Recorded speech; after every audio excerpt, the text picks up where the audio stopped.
For the last 3 decades, Knowledge Center at Bursa has offered technology, resources, services, space, and a sense of community.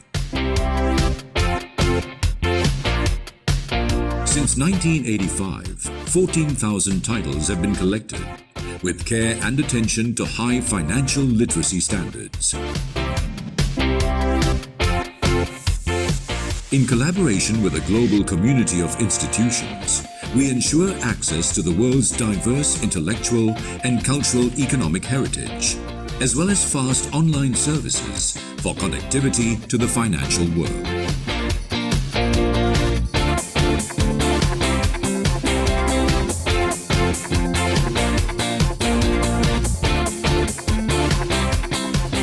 Serving the Bursa Malaysia community and beyond, Knowledge Center at Bursa empowers you in your trading and investment analysis research.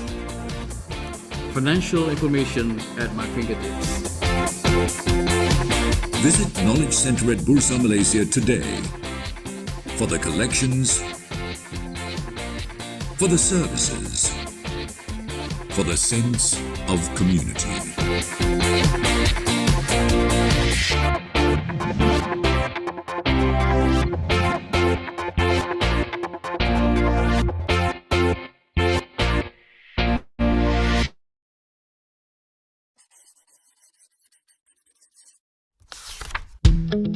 You have suffered financial loss while investing, and you think your bank, broker, fund management company, unit trust management company, PRS provider or distributor, or their agent or representative is responsible.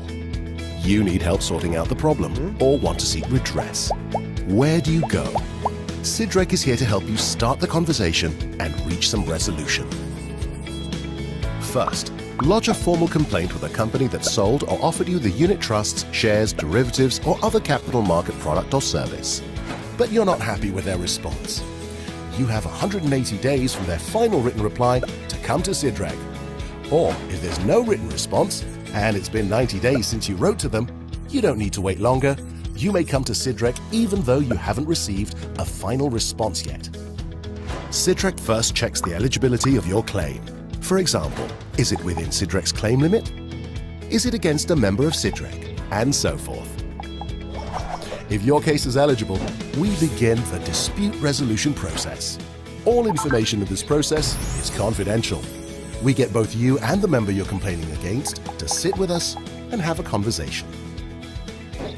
Documents and information will be required from both parties. No lawyers are allowed in the mediation process, as we keep the discussions informal and private. Our mediators are impartial and will hear both sides out and help parties communicate constructively towards resolving the dispute. 2 outcomes are possible at this stage. Either both you and the member agree to a settlement, or you don't. If the both of you agree to a settlement, an agreement is signed and the mediation process ends successfully. But if both you and the member fail to reach a satisfactory resolution, mediation has thus failed. But don't worry, Sidrek then proceeds to the next stage, adjudication. During adjudication, parties are given the chance to provide any further information to help their case and ask each other further questions. Our adjudicator will then study and consider all facts and information provided, including the conduct of the parties, laws, and best industry practices, as well as what's fair and reasonable. Sidrek's adjudicator will then make a final decision on the dispute and the monetary claim. If the decision is in your favor, it could be a full award or a partial award for your claim. But if the decision isn't in your favor, then no award will be made. You, the investor, will still have a choice. If you reject the decision, Sidrek will simply close the case and you may seek other legal avenues for redress. If you choose to accept the decision, however, the member has to comply with it. Once the parties have confirmed compliance to the decision, Sidrek will close the case. So let Sidrek help start the conversation towards resolution. For more information, visit sidrek.com.my or call 03 2282 2280. Bursa Malaysia has been part of the Malaysian economic growth for over 4 decades. We have been working relentlessly to create a transparent, efficient, and vibrant stock exchange. While we've been working at building a vibrant marketplace, inclusivity and contributing towards economic growth, we have also channeled efforts and resources towards supporting the community at large. Shares to Share is one such effort, which has been developed to create positive impact towards society and the environment. To put it simply, Shares to Share is a transparent and easily accessible facility that enables investors to donate their listed securities or proceeds from the sale of their listed securities towards charity through Yayasan Bursa Malaysia. You can donate odd lots or even board lots. The funds from the sale of these shares will be channeled to approved charitable organisations and their respective initiatives or projects. Bursa Malaysia has waived its portion of the transfer fee, clearing and trading fees for all transactions that are conducted under Shares to Share. The participating brokers of Shares to Share have also agreed to waive their portion of the transfer fee and brokerage. The charitable organizations that have been selected have undergone the necessary due diligence process and have been duly approved by an independent selection committee. At least 500,000 populations live with some kind of disabilities. They are most of the time being left behind. We need to empower them, otherwise they will continue to be the liability. A lot of human resources wasted from this group of people. We provide a lot of support for persons with disability who are young adults and adults. We have a social enterprise called Project I Am Possible, where we managed to hire all persons with learning disability to work here. We have a cafe, bakery, weaving, and we have an art gallery. Purity of thought, word, and deed, that is action, is very important to be really successful. We must know some skills to be able to help us then paperwork. The grant from Shares to Share will be used for, one is sewing, handicraft, classical dance, and so on. Our patients have to be fed, they have to be looked after. We look out for any sort of disease they might develop, and also those unforeseen circumstances. Thanks to Bursa's initiative, we can be a little bit easy on our patients and their family members.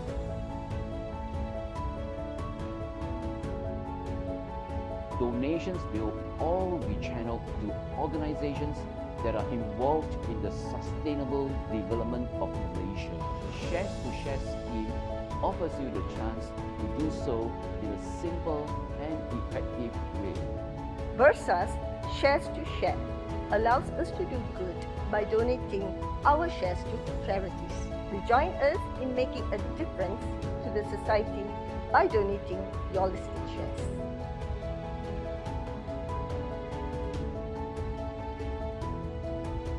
Shares to Share is open to all donors, individual as well as corporates or other types of entities. You can transfer your listed securities via Bursa Anywhere app at a click. For more information, please visit our Bursa Malaysia website.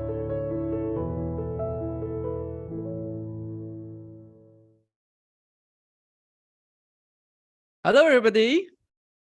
Welcome to this webinar brought to you by Bursa Malaysia and managed by our company LifeChamp.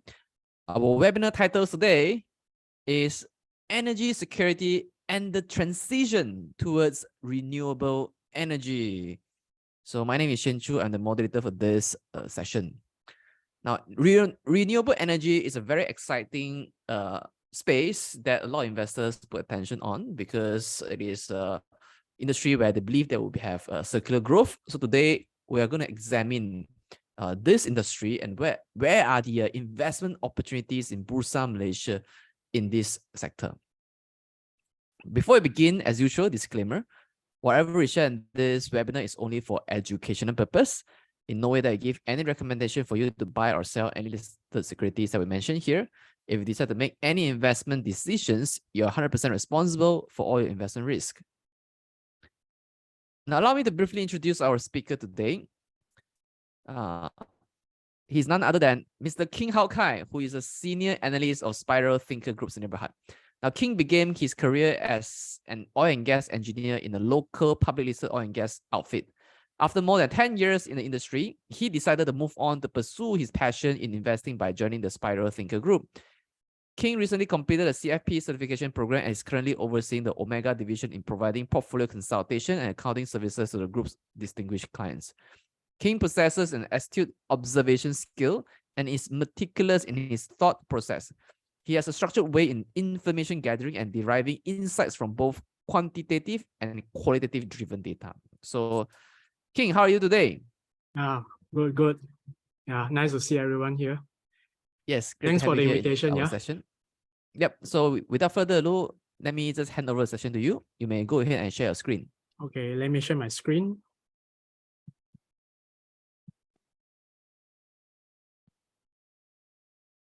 Hi, good evening, everyone. Everyone can see my screen, right? Yes. Yeah, so without further ado, let's start the session. So I break the session into four sessions. So the first and the second is mainly to discuss about why we want to go for renewable energy and what's the reason behind and what's the trend behind it, such as the energy consumption, the changes and our electrification trend recently. And the third one, we'll go into more detail about the types of renewable energy available right now and the more popular right now, and what this has to do with the storage. And the last one is a few case study and the sharing on the investment opportunities in Malaysia. Yeah, so now let's start. So the first part, okay, so for the past decades, as you can see here over the chart, so before the revolutions of the industrializations, I would say, for our ancestors, basically, they just use a wind and water and the wood to get the heat, okay, use it as a source for the heating and the cooking, and also to use the water for the irrigation for the agriculture.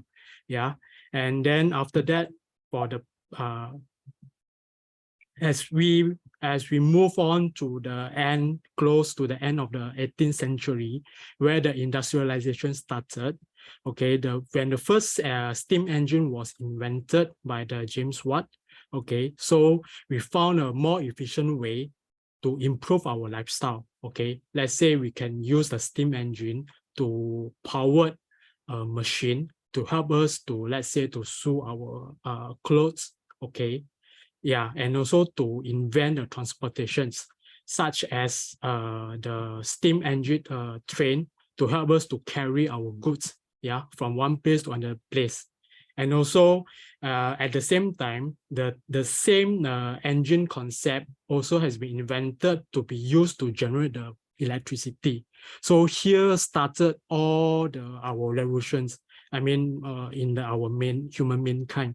So we have developed so much since then, and we also and when Ford, they have started the mass productions of the automotive, okay, using the combustion engine in US back in 19th century. So we have started the mass productions of oil to use it as a diesel, yeah, to start to power our car. So here comes we started to use a lot of coal to power our power plants to generate electricity, and we use the oil to burn and then to power our car and the transportation as well as the train.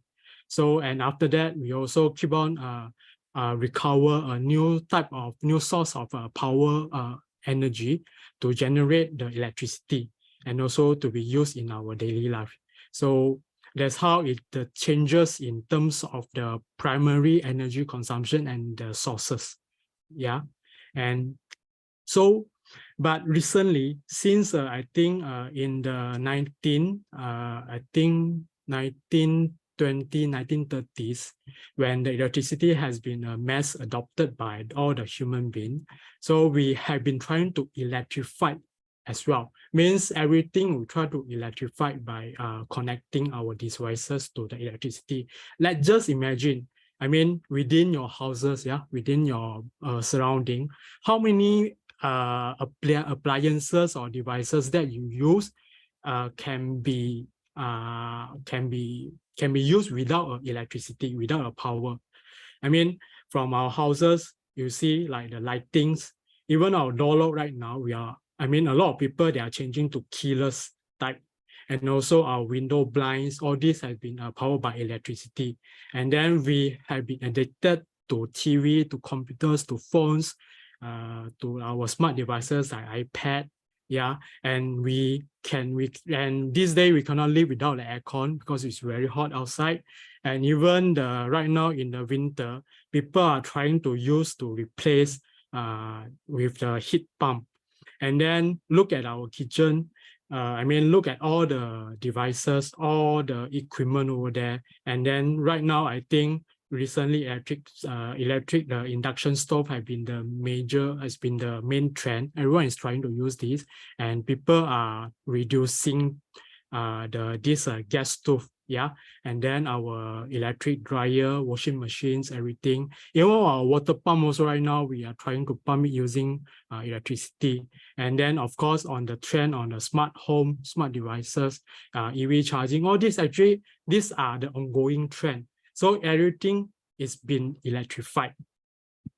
The same thing you have been seeing all around in the social media and newspaper. So government everywhere, they are encouraging people to start to change to EVs, electric vehicles, yeah? And then because of the energy efficiency, and then of course to reduce carbon dioxide, which we are going to to talk about in the next slide.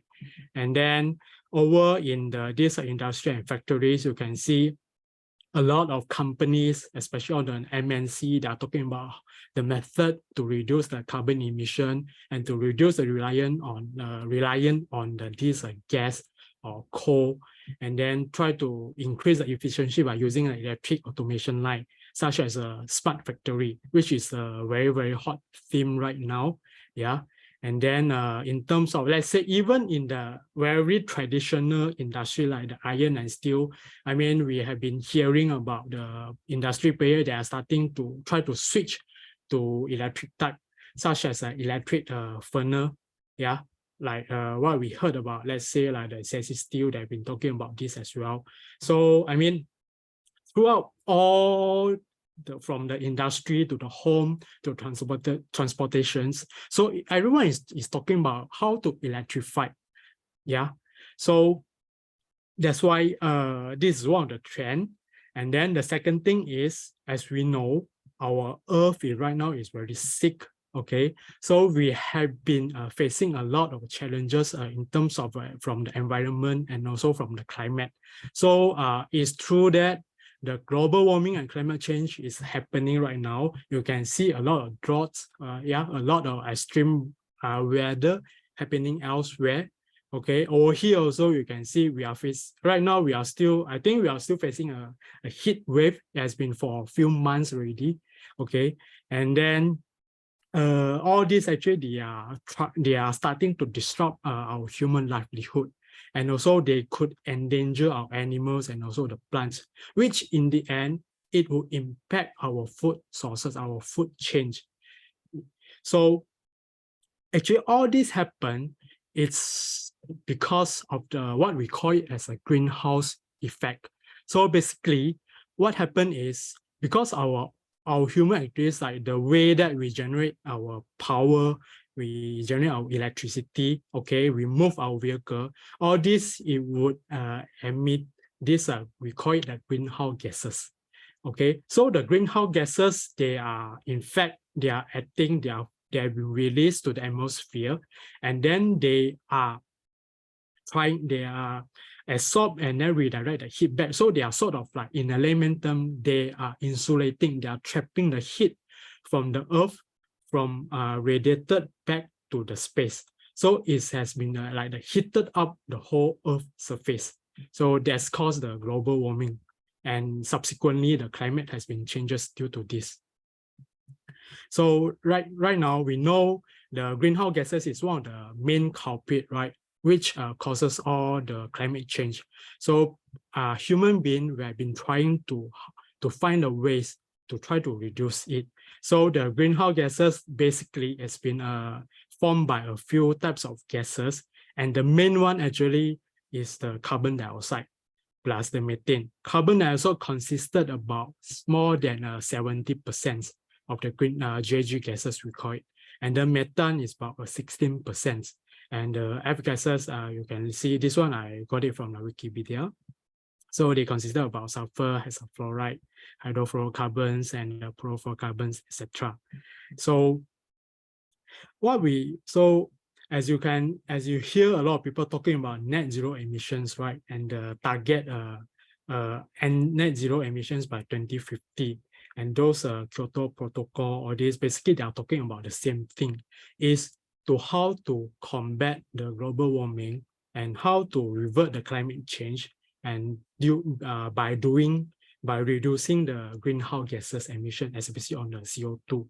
So basically, this net zero emission, the goal is basically to reduce the emissions and also plus to try to remove or capture the carbon dioxide from releasing to the atmosphere. So basically, this it summarizes everything lah. Okay. So what has been done? What has this related to the electricity, but related to the electrifications, right? As you guys have been made questions.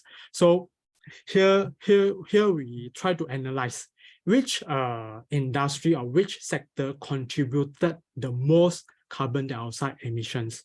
As there are a lot of agencies out there, they have been doing collecting the data, and I just get this data from the McKinsey report. So as you can see, this basically everyone is trying to categorize the main sector or segment into 4 to 6 categories. So the major one would be the power, which constitute of the power plant, which generate the electricities, and the industry, which constitute a lot of varieties of these factories in our life. And also the mobility is constitute of these road transportations, like the cars, passenger cars, and the airplanes, and then the ships, and then this rail train, and etc. And the truck as well. So the buildings mean it constitute of these residential buildings, the houses, and also the commercial buildings, and agriculture and forestry. So you can see the main sectors that contributed the most emissions, more than I would say 70% is come from this power industry, okay, industrial, and also the mobility. So these are the main target for the regulatory to try to find a ways to curb the carbon dioxide emissions. And then just for your informations, this where the methane came in. So basically it came mostly from the agriculture. Yeah, so we are not going to talk about more on this. So basically every eyes is on how to reduce the carbon dioxide. So this is the report and the suggestions from the IEA.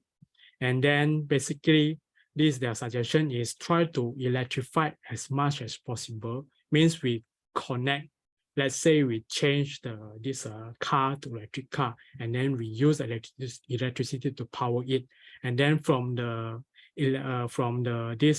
generate electricity, we change the source from this non-renewable like the fossil fuel, we change it to the renewable type, and the green energy like the solar and the wind. So from this, we can try to tap to reduce the carbon dioxide emissions. So electricity becomes a new oil in terms of dominance of the final consumptions. So this is the quote from the IEA reports. So and then they are suggesting that if the transition is ongoing as per plan, so you can see over here, here's the chart.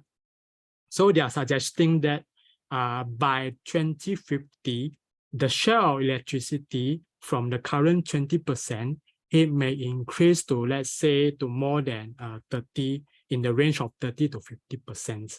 Okay, so here's the breakdown. of course, not everything can be electrified, right?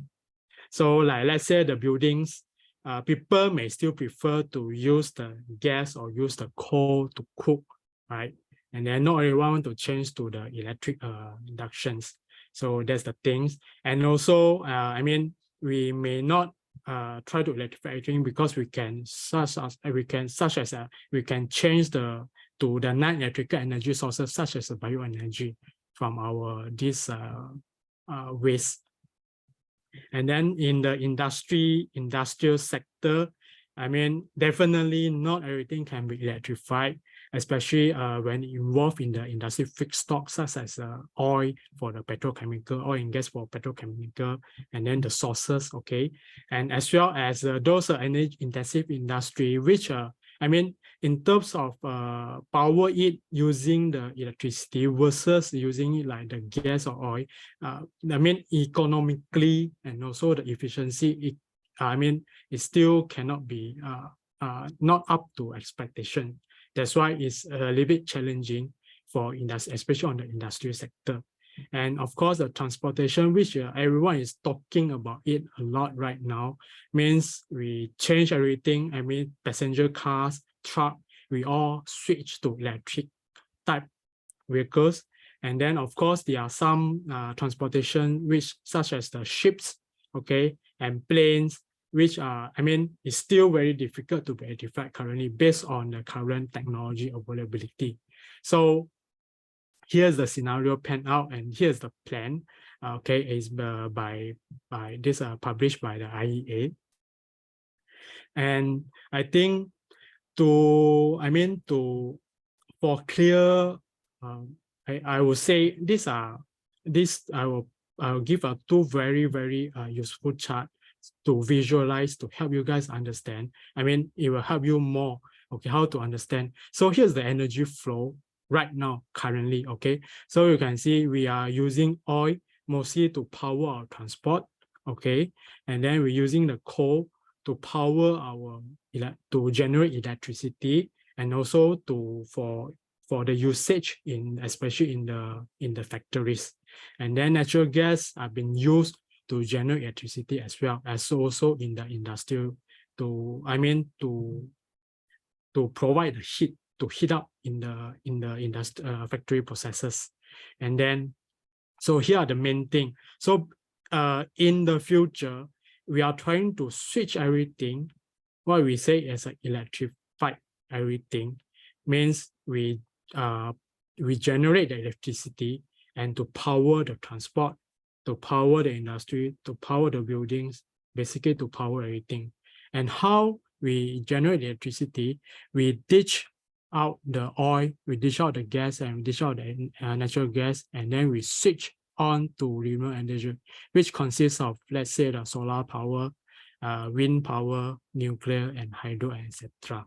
So here's the vision, here's the goal that everyone is trying to achieve. Okay, and by doing this, hopefully we can reduce the carbon dioxide emissions, and basically to help our environment and to help our earth and to help our future generation as well. So that's the thing. And now you can hear basically everyone is trying to go into renewable energy, right? You can see from the news, I mean, just recently, there are a lot of news coming out saying that wind is now the main source of UK electricity for the first time. Okay, solar power is going to overtake the oil production's investment. Okay, so here's the article from Economist, is echo the same thing. So you can see the investment, the amount, the money that flow into this renewable energy segment, they are going to overtake oil in the near term. Okay, so you can see the world is changing, and smart money, they are trying to make the move right now to move into this renewable energy segment. And what are the most popular power generating technology right now is, you can see that all this yellow color means is the solar power. So in 2021, the new I would say the new power generating facilities installed is powered by the solar. So it's constitute about 48%. If you compare to, 10 years ago, back in 2012. So here you can see that renewable energy has been the main trend right now. Solar, wind, and hydro, there have been more than 70%. And just to recap a little bit, okay, globally, you can see this is the electricity installed capacity by region, okay? So Asia Pacific and China has been constitute about more than close to 50% right now for the total global electricity market, okay? So right now, China alone already accounting for more than 30% of the total global market. So in terms of economic development, in terms of population, we can see this trend is only going to increase, okay? So the major changes must be come from Asia. And this is where the area that we reside in right now. So there's actually a lot of opportunities, especially in Asia countries. So you can see for the top markets for the solar capacity installations from 2012 to 2021, China is the top, where they installed more than 331 gigawatt of solar, okay, for the in the 10 years. Just for your information, Malaysia total installed, this is electricity capacity, the power generation capacity is about 36 gigawatt only in 2020. And our solar capacity is just continue about 1 gigawatt, just for the comparison. So our market actually is very small compared to the giants outside there. And of course, there also the wind capacity, which again, China is taking the lead. And you can see quite some European countries, they are taking the top spot right now. And here's here's just, estimations and the projection done by this IEA by 2050, you can see that the majority of the electricity generation will come from these are solar, okay, and then we are going to phase out the coal power plants. There are currently more than 8,000 power plants right now. Okay, you can see this coal. So this will be reduced over the time, and then they will be replaced by solar and the wind. And also you can see the natural also here. There's a projection that the natural gas the gas-fired power plant may be reduced from time to time, and even been replaced by this battery, which we'll talk later in the later slides. So now here's just now I just presented the global. So now we focus a little bit back to Malaysia and to see how's the development of renewable energy for the past 10 or 20 years. So back in 2000, so actually we have started, about 20 years already, our journey into renewable energy.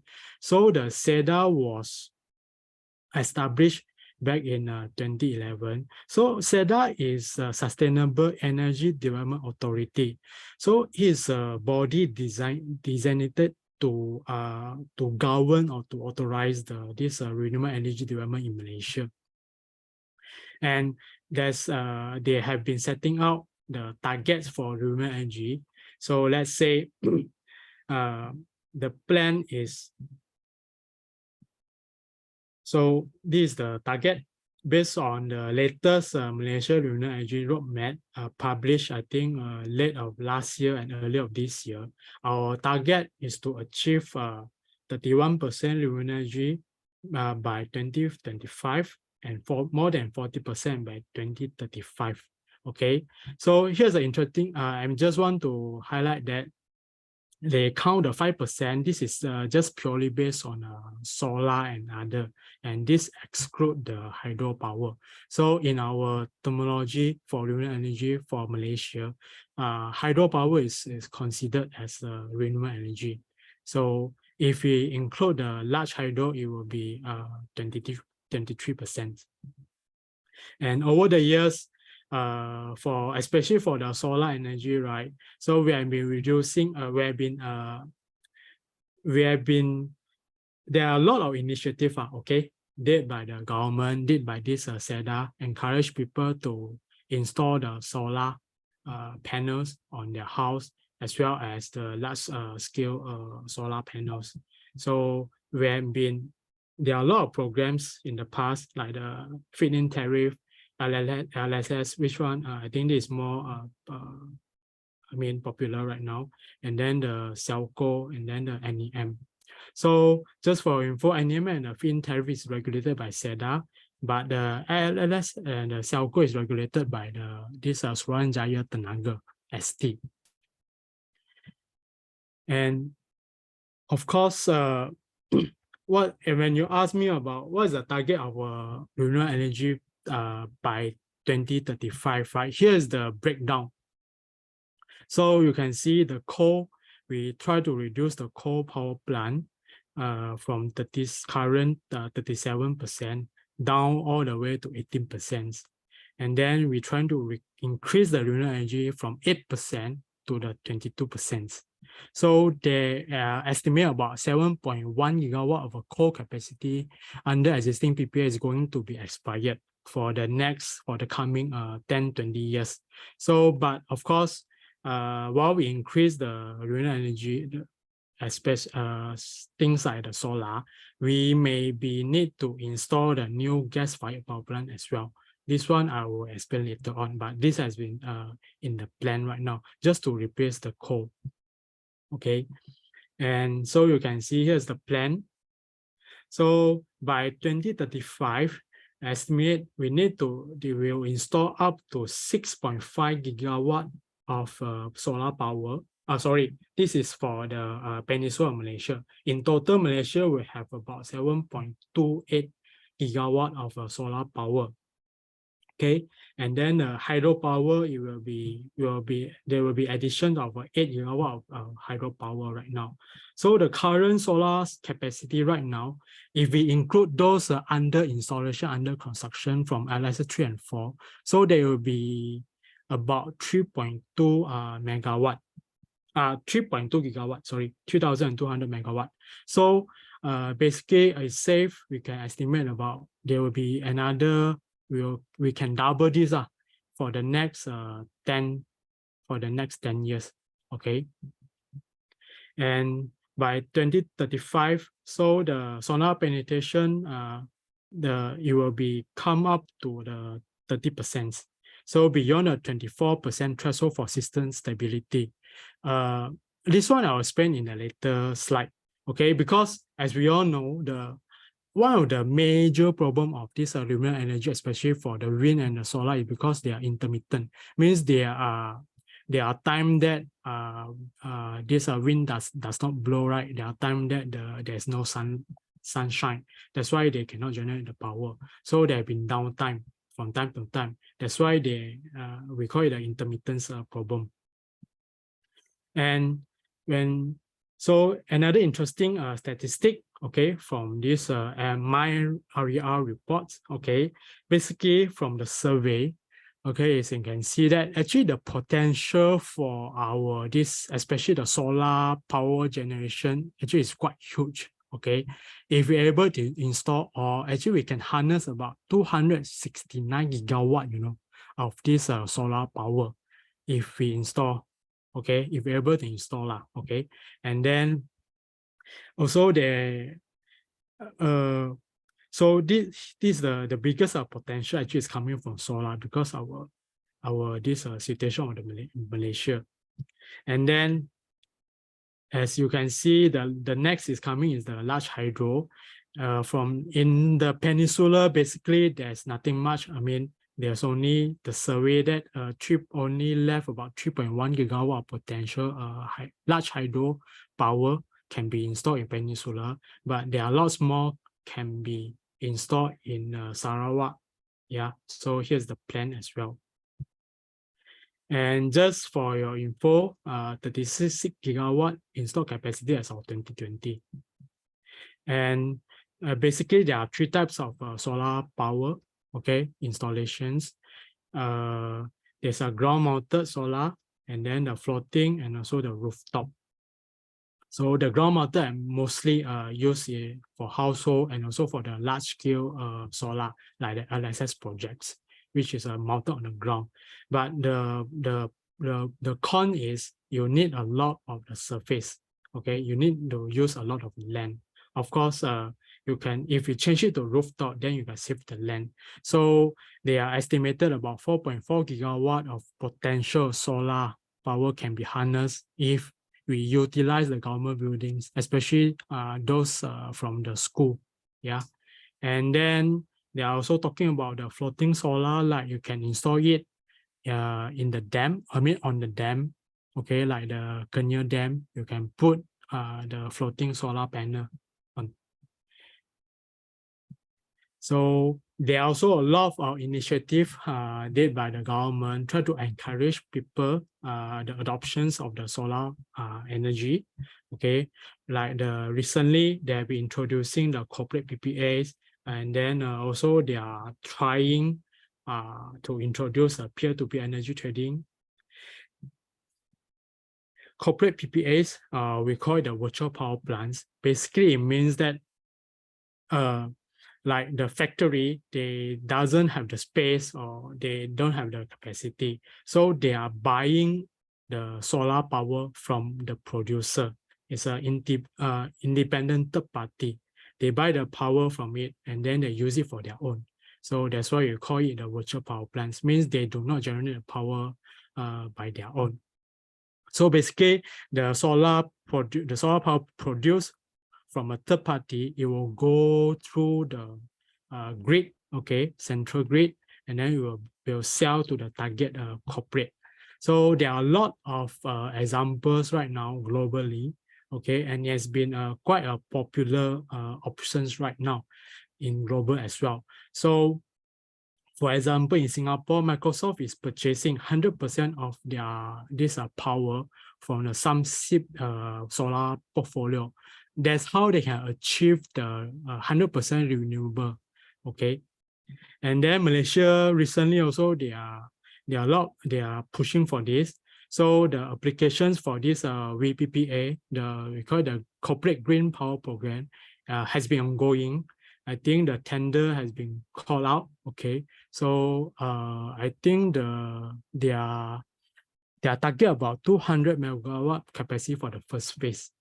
And then there's interesting note I found it that from the tender document. So it's strongly encouraging that the solar power is installed with the battery storage system with at least 1 hour of full export capacity.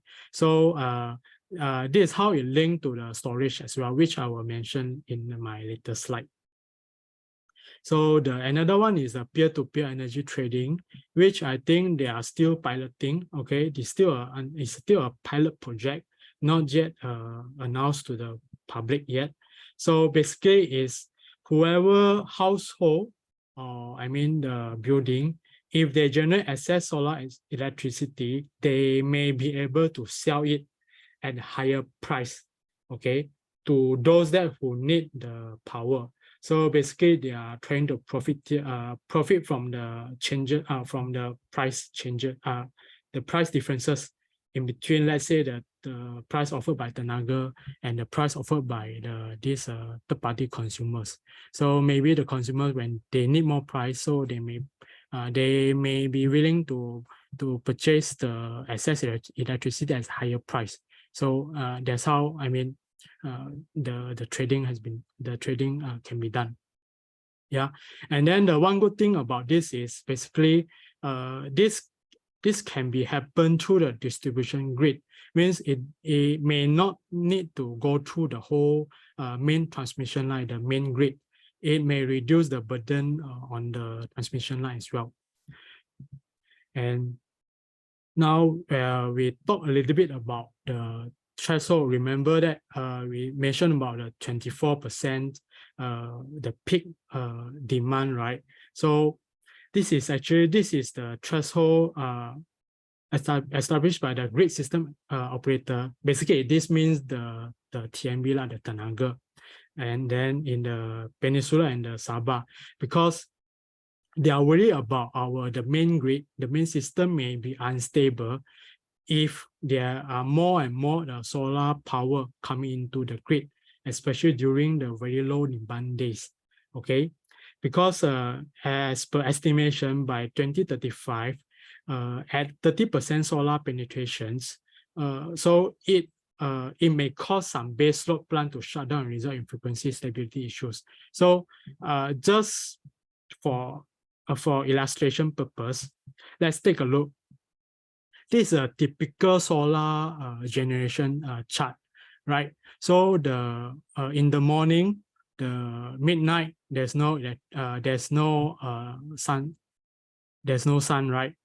So there's basically it's a zero generation in terms of solar generation.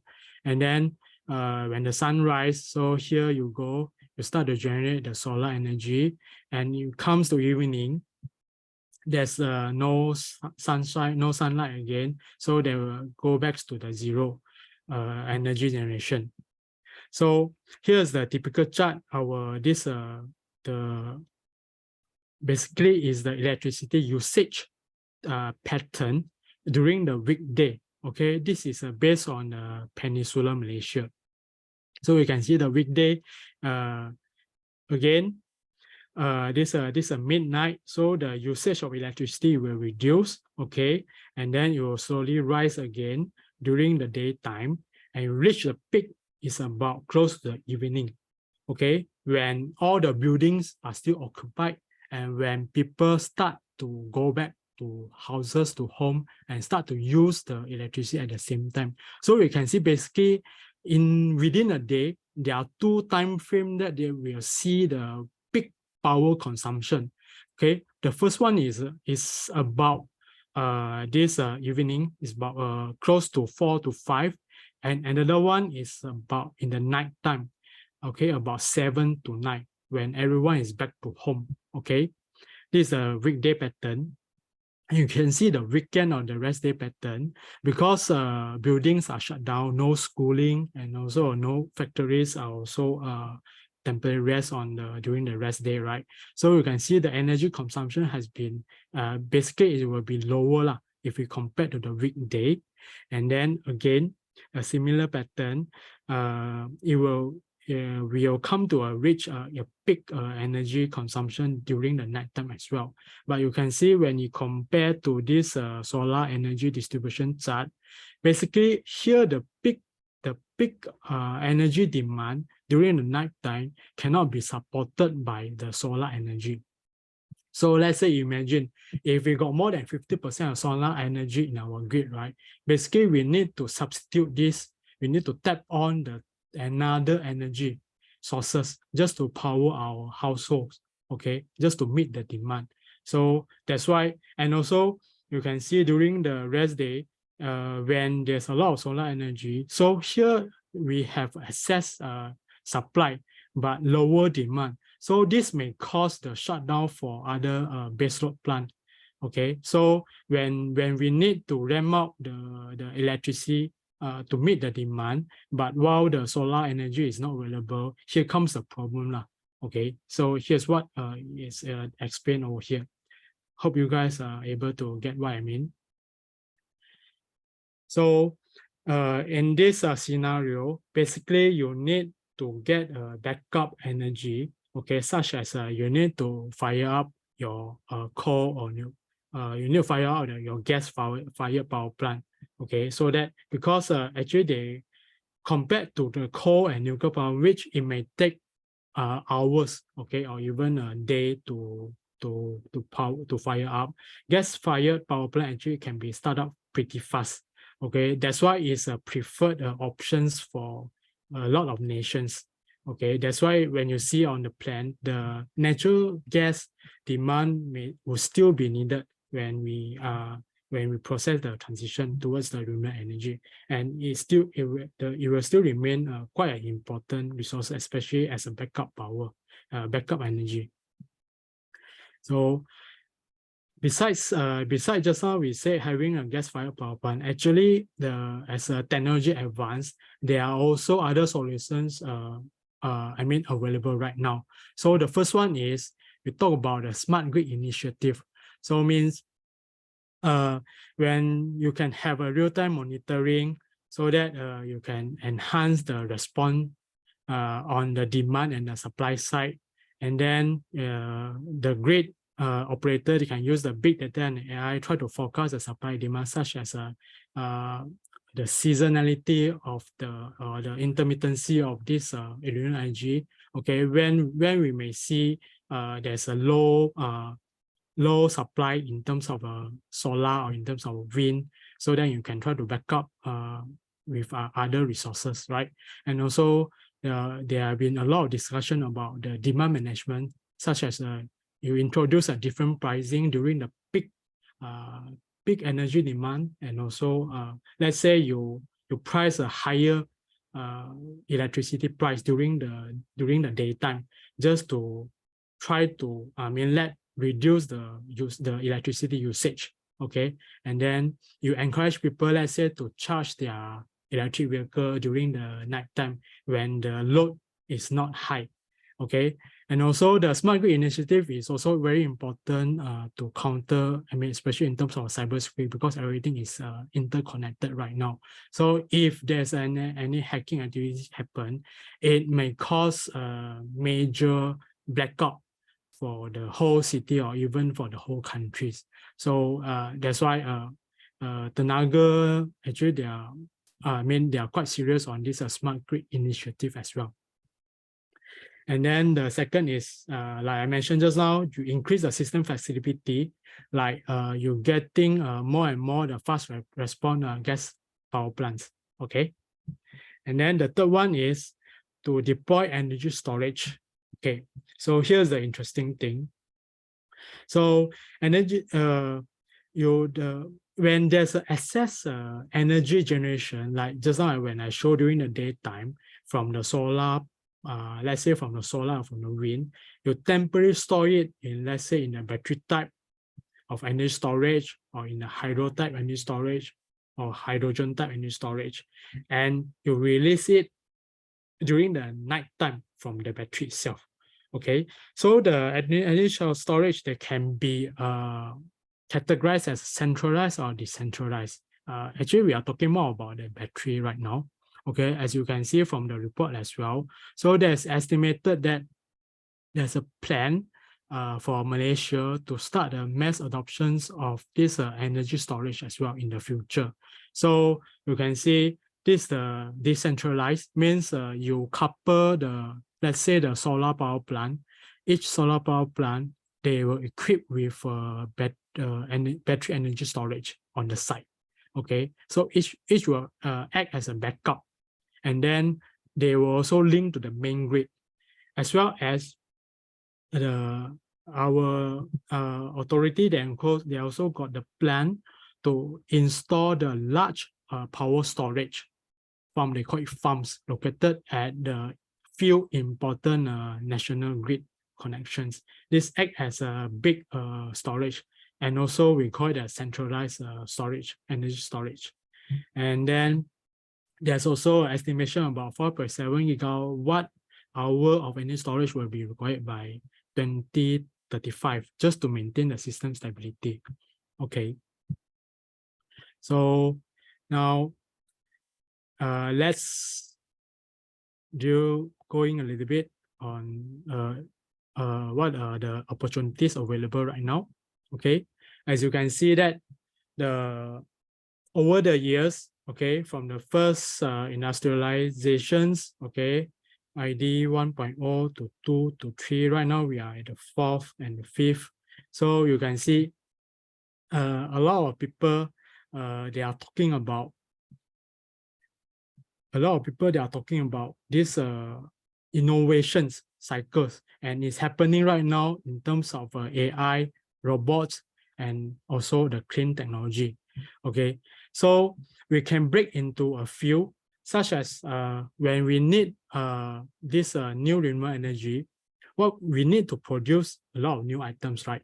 Such as solar panels, okay, inverters, okay, to convert the DC to AC, and also the electric vehicles and batteries, let's say the blade the turbine for the wind power generations, the tower as well, and the offshore jackets, cables for the offshore wind, and also the substation equipments. All these they need to be upgraded as well. So you need to set up new factories to produce all these things, right? And then also you need a lot of equipment and etc. to produce all this. So these are the and as well as the ancillary materials and the services. So these are the main theme that we are looking at right now.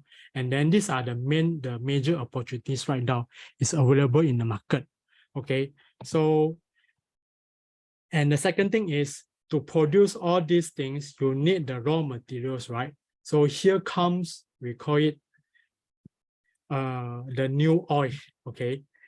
Such as basically, for example, to produce a battery, you need a lot of new materials like the lithium, graphite, copper, cobalt, nickel, and the rare earth material, which we didn't need in the past. Basically, in the past, we just need the oil and the gas, right, and the coal.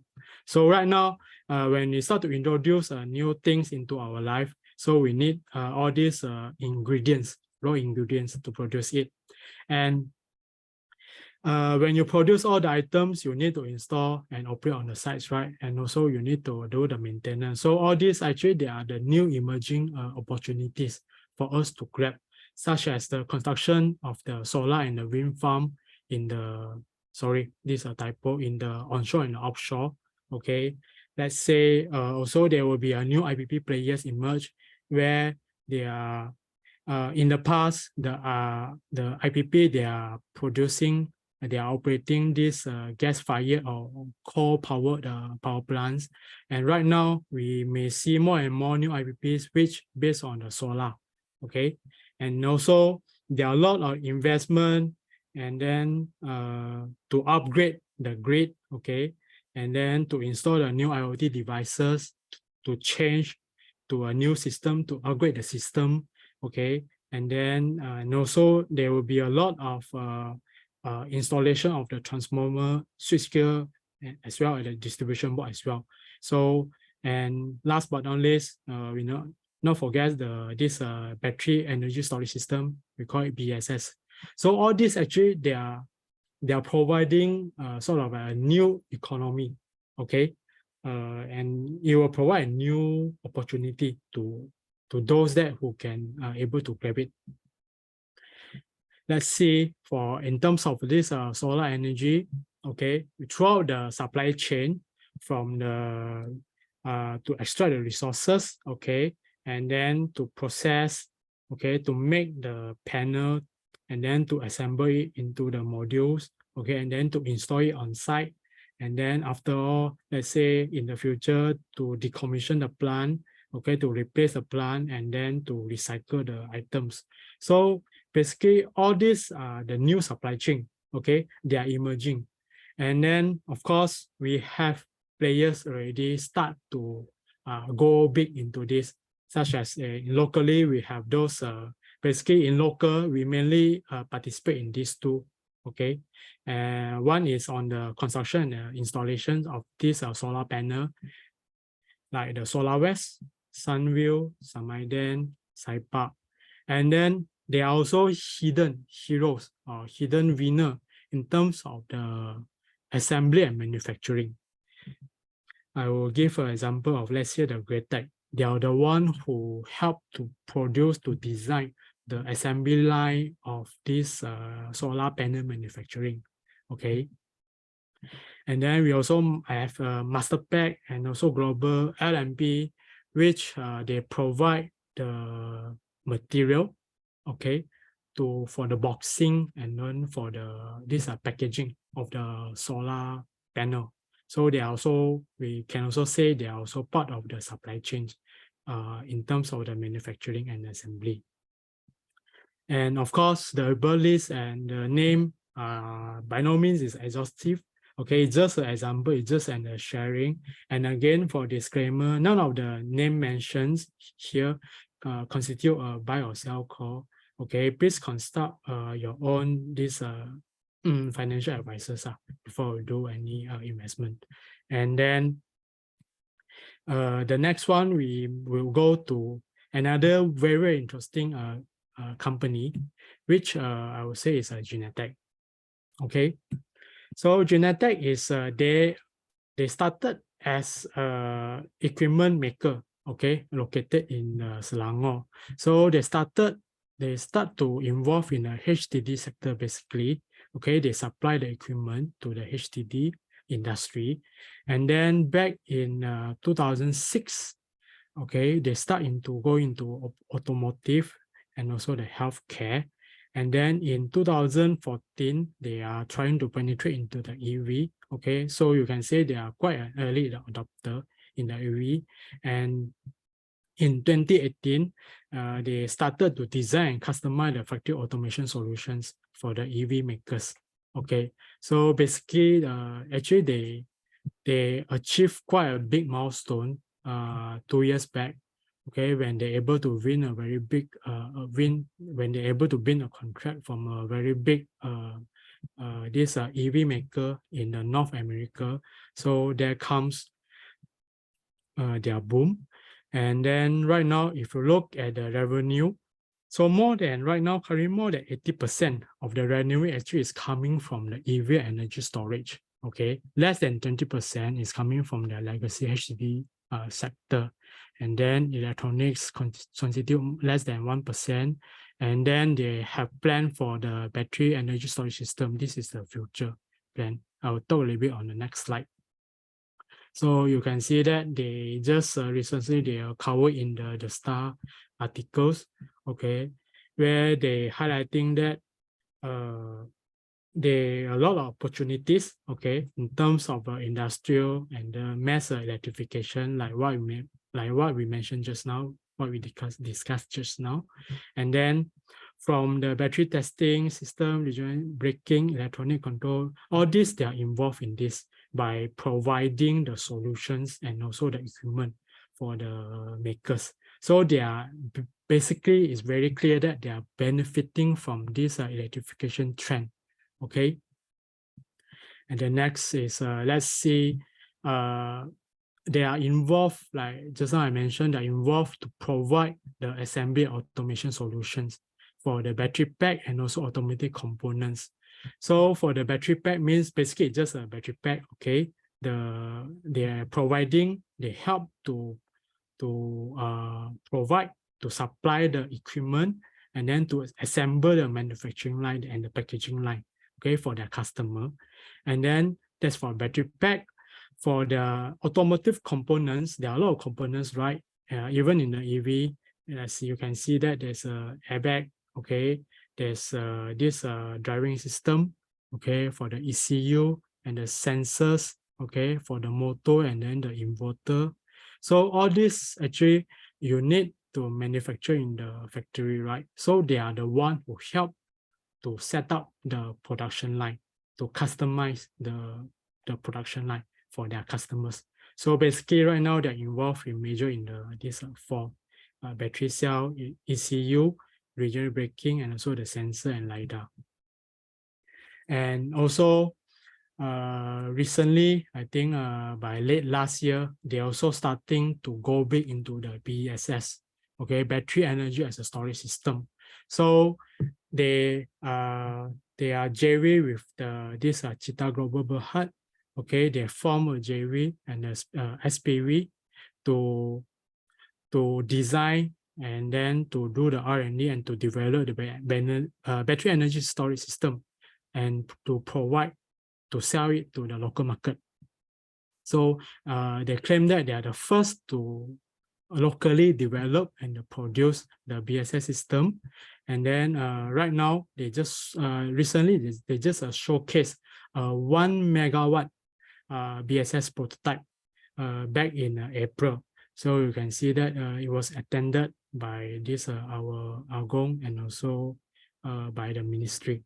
Okay, and then the MyBSS, they call it the MyBSS. They will be manufactured by inside in their plant in the Bangi. And then this MyBSS, it will cater to different industries such as transport, manufacturing, energy, and then let's say even like in the data center. Okay, so as you know that actually data center, I mean, has been quite a hot topic, right? Recently, there are a lot of, let's say, the hyperscaler, they are coming to Malaysia. They're trying to set up the data center in Malaysia because our neighbor Singapore has been, I mean, quite rich their limitation in terms of land, in terms of their cost of energy, okay, to set up a very large data center. That's why everyone is trying to come to venture into the new market, such as Malaysia, or Thailand, or Indonesia. So, and you all know that all these hyperscaler, they are, and the MNC, they are quite particular on the green energy, on the renewable energy. So they are trying to make sure that whatever the new data center they build, it must be powered by the green energy, the renewable energy. So that's why definitely when like just now I mentioned the problem with the intermittent, right?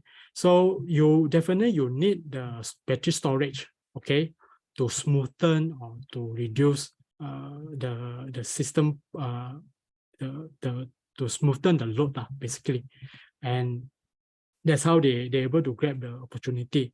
And you can say that this is the CEO is saying that they want to use the MyBest to replace the genset, because right now actually genset is being used to backup as a backup power like last time. So right now he's hinting that he's giving the idea that actually the battery storage, it can be replaced a genset, and they are seeing a big demand from local Asian market. Yeah, so that's the things. And the last, I want to say that this very famous quote from this Roy Charles Amara, okay, people call it the Amara's law, okay. We tend to overestimate the effect of a technology in the short run and underestimate the effect in the long run. So this renewable energy has been a hot topic for the past, I would say, 20 years ago, okay. Before that, in the past, we used to talk about how how expensive it is, okay, to buy a solar panel, to produce a solar panel and to install it. Back in the days, we are always comparing the cost, right? The installation cost of the solar and the wind against this gas power plant and also the coal power plant, and even a nuclear power plant. Okay, that's why people and the government, they were hesitated, okay, to switch on to this renewable energy. And also back then, the technology also, not yet that matured, okay. But over the years, we have seen a very massive improvement, okay, in terms of technology advancement, okay, in the renewable energy segment. So the cost have been reduced significantly, and then the cost of build a solar power plant right now is equal, or even something is lower than this gas or coal power plant. Okay, and the maintenance fees also, when you talk about the maintenance, it may be even lower as well. So the only problem is right now is the intermittent problem. So that's why people are sort of trying to come up with a lot of solutions, such as a battery energy storage, to try to overcome this. Okay, so that's why you need basically you need a medium to temporarily store the excess power generations, okay, and then to release it when you when there's not enough, when there's a sufficient, or when the supply is been reduced in certain time, like let's say that during the night time. That's why we can see that with all this the cost is coming down, and then the technologies are more matured, we can see the mass adoptions of this renewable energy is going to be export definitely in the near term for the next 10 to 20 years, especially after the Russian and the Ukraine war. Everyone is come to realize that, especially on the Europe, they can no longer rely a lot on the natural gas, on this oil. That's why people, especially in the Western, they are sort of like they're pushing very hard on the transition towards this renewable energy. And then we can see all the smart money they are pouring, they are going big into this right now. Yeah. So I would say this is a very, very big theme, okay, and definitely will come with a big growth as well. So we must grab this opportunity. And of course, when you talk about overestimate, I'm not here to speculate, but as you can see over the times, there are always a shift, right? Like last time, the blockchain technology, like maybe now the AI, when most people are talking about it, definitely they will overrun, and we tend to overestimate the opportunity or the potential. But definitely it will come sometime in the time. And in my opinion, I would say the renewable energy they fit in this category. So means people are sort of like underestimate the opportunity, okay, the potential in the current time. That's all from me. And then thanks, Shane, back to you. Thank you so much, King, for sharing with us the insights into the renewable energy sector, as well as sharing with us where are the investment opportunities on Bursa Malaysia. So if you have any question to ask our speaker today, you may write them in the Q&A box, not the chat box. We address them accordingly. Yeah, from here, I think I see there are two questions. Let me read it to you first. Yep. So King, the first question is from you, King. Can you comment on Bursa listed renewable companies where their profit margins are single digit, while comparing with the oil and gas upstream producer of double-digit margin? Well, I want to highlight here is the Bursa listed companies, basically they are mostly the installation or the construction company for the solar. Yeah, so that's why their margin, because they are the one who help to construct and to install, their margin may not be so high. Yeah, if you compare to other upstream producer, and I mean, it's all a bit producer that can be operating for many, many years. Yeah. And this the new, I would say this renewable energy, they are the new sector and they are quite new. So people, in terms of efficiency, in terms of the cost, they take times to catch up. Okay. All right. Then do you know under the value chain, right, which function of the value chain commands a higher margin? I would say right now we can see it quite clear that the equipment supplier, maybe. Equipment supplier. Yeah. For you them, supply the equipment, you help the factory to set up. Yeah. You provide the solution. To set up the farm No, to set up the factories. The factory. Yeah, okay, the factories to manufacture the solar panels. Yeah. And I think we still a bit lack of data on how what's the margin look like for, let's say, the solar power producer. Yeah, because LSS1 has just completed the installation, I think back 2 to 3 years before, and then I think there are lack of data to show how profitable it is to be a solar power IPP. Okay, how big of this renewable energy like solar adoption among the independent power producer at the moment? I think it's very small. Very single digit, like meaning majority of the sources are still from traditional energy sources. Yes. Okay. So the next question is by Sufyan Yakov. It is argued that the processes of producing and disposing of solar panels or the EV energies are not especially environmental friendly. What are the long-term impacts on the companies involved in the supply chain?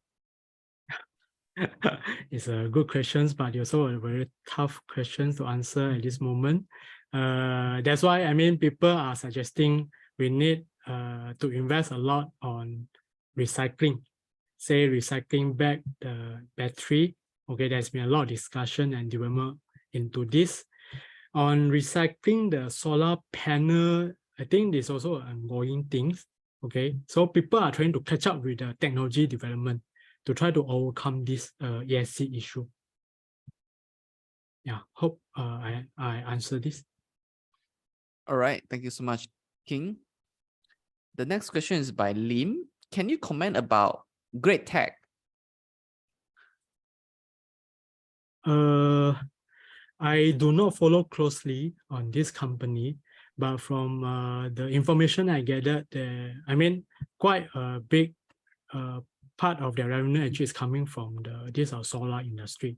And from my understanding, they are providing the solutions to the solar panel manufacturing companies. Yeah, that's how they earn. They're providing the equipment and so to help to install the production line. All right, thank you so much, King. Now we noticed that the utility companies have a strong start in the year after trending down for quite some time. Then this year they are on the, looks like it's on strong recovery. Can you comment about that? You mean in Malaysia? Yeah, in Malaysia. In Singapore. What I know is in Singapore, they are sort of like normalize the electricity rate. That's how the YTR power is benefiting right now. Okay. And I would say maybe the usage going up. Okay. Maybe during the lockdown, I mean, the power usage has been down because of the lockdown. Factories are not operating, schools are not open, and then people just stay at home. Okay, that could be one of the reasons. Another reason is I think the normalizing of maybe the coal price and also the, let's say, the gas price has been coming down, right? Normalizing for the past 1 or 2 years. So that's how it shows in the bottom line as well lah. Yeah. All right, thank you so much, King. Just like to talk about new oil, right? Are there any of these minerals in Malaysia that any of our companies that can mine?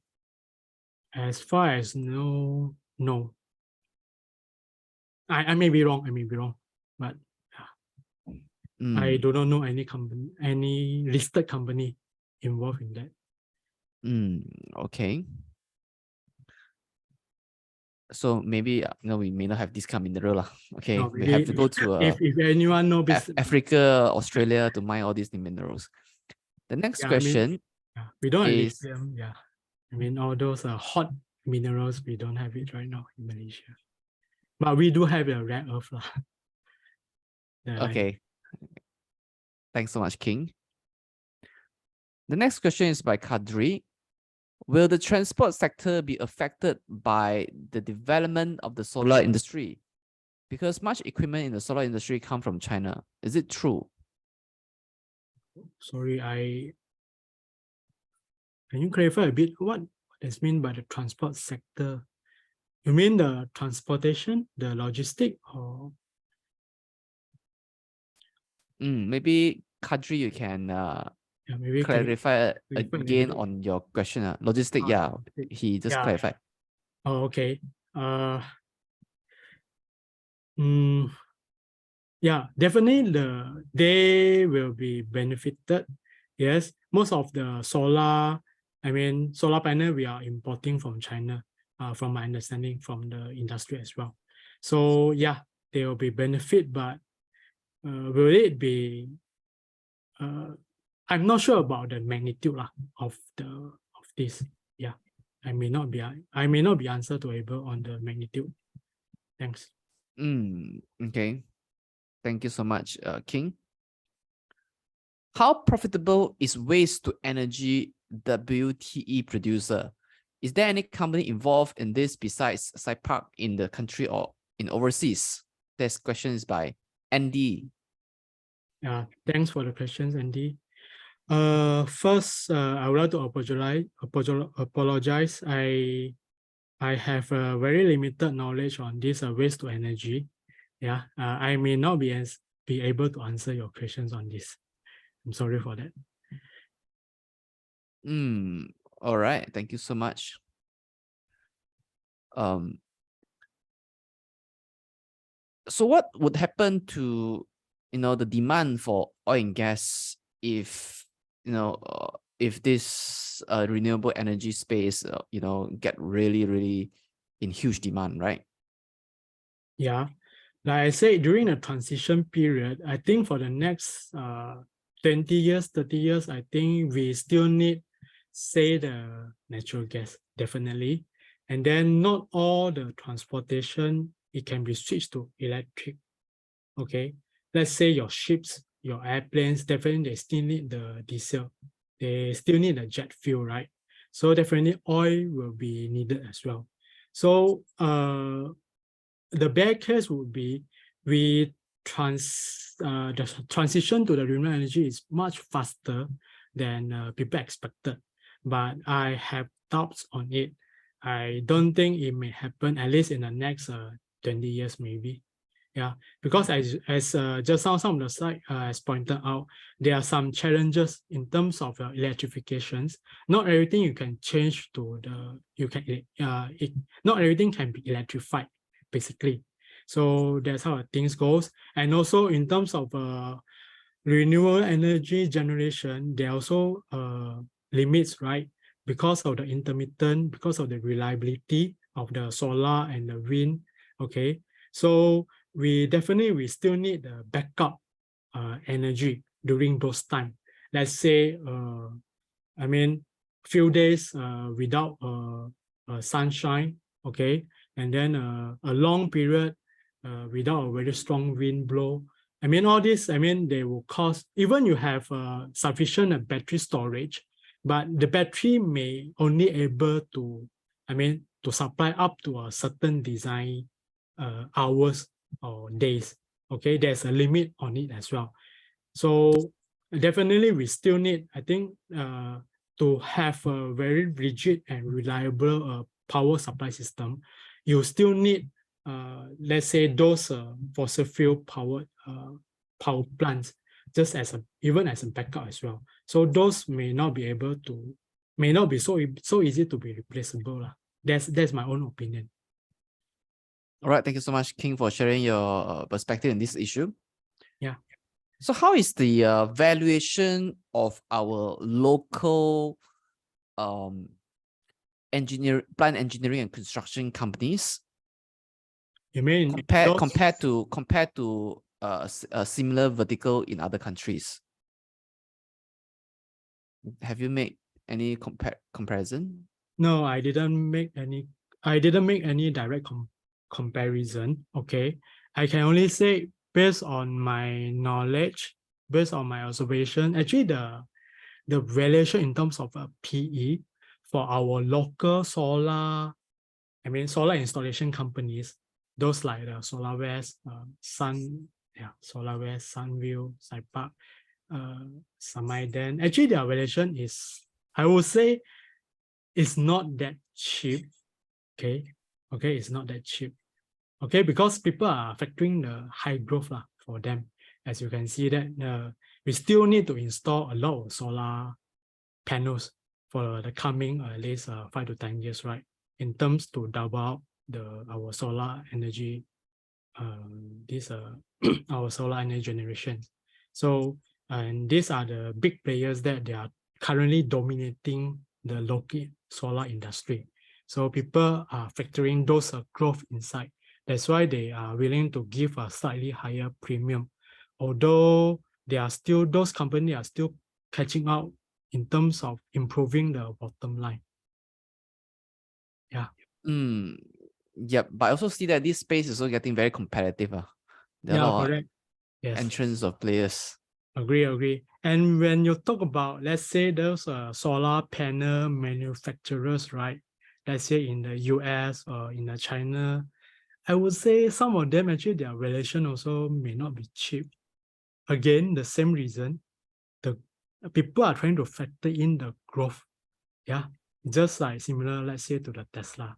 So when you're factoring the huge growth, like let's say for the short 5 to 10 years, so people are willing to give a premium to the share price. Yeah, the same thing is happening. Yeah, for solar industry as well. Okay, hopefully it is worth the premium valuation that they currently command. Yeah, and one thing, just now I just remember when we talk about this solar IPP, right? Actually, there's also one local company, the Yinsen, is operating a solar power plant in India as well. Yeah, so they are owning the solar power plant in India. But again, their contribution from this segment actually is very, very small compared to their traditional, the FPSO business. Okay, so a lot of traditional energy companies are venturing into the renewable energy sector to be compliant with ESG. Yes, correct. Yeah, so ESG is also a big theme. Yeah, definitely. Okay. Now I remember I noticed that the last I read about the government direction, it was the RE fix, right? The RE mix, right, was targeted to reach they set the target at about 25% by 2025. And I think then I read your slide become 29%, then now it become 31%. Yes, by they're 2025, right? So in other words, the new minister is, the new government is making revision to the target that were set before. Yes. Okay. The target that I mentioned was they are referring to the latest, the MyRER, the report. Actually, you can download the report at the SEDA site. Yeah, they published this report. I think they published it last year or early this year. Yeah. Yeah. There's quite a good report to read. Yeah. Okay. So they're increasing. Yeah, looks like we are, our country is going big. Yeah, as you can see, the potential for solar is huge in Malaysia, but the problem is, we got the threshold, right? Yeah, due to the system stability. So once you can overcome the system stability issue, then I think there's no problem for you to increase the solar penetration. Yeah. So the majority of the targeted increase in the renewable energy will come from solar. How about the other energy sources like hydro, wind? Big part of it will come from hydro. Okay. Hydro, but hydro only available in Sarawak. Yeah, like just now the slide I mentioned, the hydro, I think they will get about 8 to 10 gigawatt, but mostly in Sarawak. So in terms of a peninsula, I think we still have to rely on, say, the solar. And also, I didn't mention in the slide, actually, government also has planned to still build some new gas-fired power plant just to replace the coal power plant. Yeah. All right. Understand that. Thank you so much, King, for doing this segment for us to understand the engineering sector and also the investment opportunities in this sector. All right. So the time has run out for the question and answer session. So ladies and gentlemen, just heard from the senior analyst of Spiral Thinker Group, Mr. King Hao Kai. Thank you, everyone. Have a nice day.